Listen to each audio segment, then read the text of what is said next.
Malayo na pero malayo pa. Salitang gamit na gamit nowadays. Parang sa buhay, patunay na simula ng bata pa tayo hanggang kung nasan man tayo ngayon. Malayo na pero malayo pa. Marami talagang salita na minsan nagpaparealize sa atin sa mga bagay-bagay. Marirealize natin yung mga maling bagay na nagawa natin noon. Marirealize natin yung mga desisyon na nagawa natin noon kaya tayo ganito ngayon.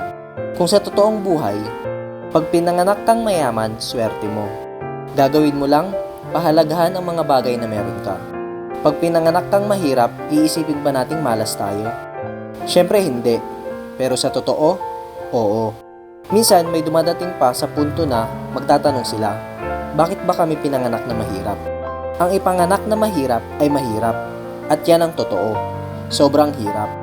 Isipin na lang natin na ang ipanganak sa mundo ay isa sa pinakaswerteng bagay na pwedeng mangyari.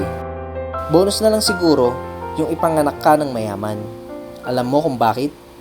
Bilog ang mundo. May mga mayayaman na ipinapanganak na hindi nagiging successful sa huli. At meron namang pinapanganak na mahirap at nagiging mayaman sa huli. Huwag tayong mainggit sa mga bagay na meron sila na wala tayo. Gawin na lang natin silang inspirasyon. Kasi sa huli, tayo lang din ang gagawa ng mga bagay na gusto natin sa buhay. Alam nating malayo na, pero malayo pa.